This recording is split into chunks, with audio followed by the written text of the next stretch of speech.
اور اس کا نظام ہے. اور رب جنہوں چاہے پتر عطا فرمائے، جنہوں چاہے دنیا عطا فرمائے، جنہوں چاہے دونوں چیزیں عطا فرمائے، جنہوں چاہے کچھ بھی نہ عطا فرمائے.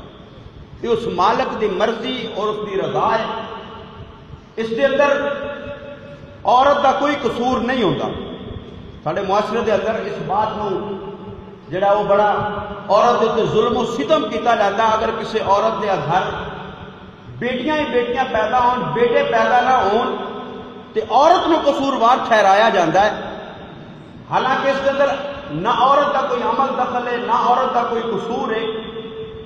بیٹے دین والی بھی ذات اللہ دی ذات ہے، بیٹیاں دین والی ذات بھی اللہ دی ذات ہے. جس ذات نے بیٹیاں عطا فرمائیاں نے وہ چاہتا تے بیٹا بھی عطا فرما سکتا سی، لیکن رب دی حکمت اور اس دی قدرت ہے جنہوں چاہے جو کچھ عطا فرما. سانو معاشرے کے اندر بھی اس بات پہ غور و فکر کرنا چاہیے. اگر کسی کے گھر ایک بیٹی پیدا ہو جائے تو بندے برداشت کر دیں، دوسری بیٹی پیدا ہو جائے تو اس عورت دے نال، اس ماں دے نال نفرت کا اظہار شروع ہو جاتا ہے. تیسری بیٹی پیدا ہو جائے تو بالکل ہی اس کو الگ تھلگ کر دیتا جاتا ہے، اس کو ظلم کیتا جاتا ہے، ستم کیتا جاتا ہے، اور اس کو یہ تانے دیتے جاتے ہیں کہ تو صرف بیٹیاں ہی پیدا کر رہی ہیں، تو بیٹا نہیں پیدا کر رہی. حالانکہ بیٹا پیدا کرنا، بیٹی پیدا کرنا اس عورت کے اختیار کے اندر نہیں، یہ رب کی حکمت ہے جنہوں چاہے جو عطا فرمائے.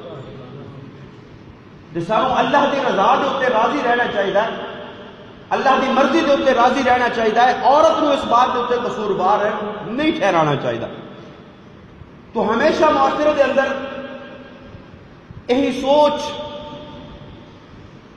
اور یہی فکر اور یہی طرز زندگی اور یہی انداز اور یہی طریقہ کار ہے کہ بیٹا ہوئے تے لوگ کہتے ہیں کہ بھئی اس کی نسل اگے چل گئی. بیٹا نہ ہوئے تو پھر کیا جاتا کہ بھئی اس کی نسل ختم ہوگی، اس کی نسل اگے نہیں چلے گی. یعنی بندیاں کی نسل چلتی ہے بیٹیاں کو. معاشرے کے اندر، عرب معاشرے کے اندر بھی یہی دستور تھی. بیٹیاں نو زندہ درکور کر دیتا جاتا، بیٹیاں نو کوئی عزت نہیں سی دیتی جاتی، بیٹیاں نو کوئی اہمیت نہیں سی دیتی جاتی.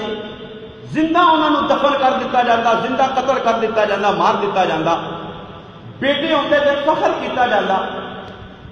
تو اس عرب معاشرے کے اندر جس وقت نبی کریم صلی اللہ تعالیٰ علیہ وسلم کو اللہ نے بیٹے بھی عطا فرمائے، بیٹیاں بھی عطا فرمائیاں. اور بیٹیاں اگر بری چیز ہونی تو اللہ اپنے نبی نو کدی بھی 4 بیٹیاں عطا نہ فرمائے. اسی بیٹیاں نو برا سمجھتے ہیں. سارے معاشرے کے اندر اگر ہر بندہ اس کے اوپر غور و فکر کرے، اپنے معاشرے کو دیکھے تو بیٹیاں نو اچھا نہیں سمجھا جاتا، بیٹیاں نو برا خیال کیتا جاتا ہے، بیٹیاں نو برا سمجھا جاتا ہے. اگر بیٹی اتنی ہی بری چیز ہوتی کہ اللہ اپنے نبی نو کدی بیٹی نہ عطا فرماتا، پھر ایک نہیں اللہ نے 4 بیٹیاں عطا فرمائی.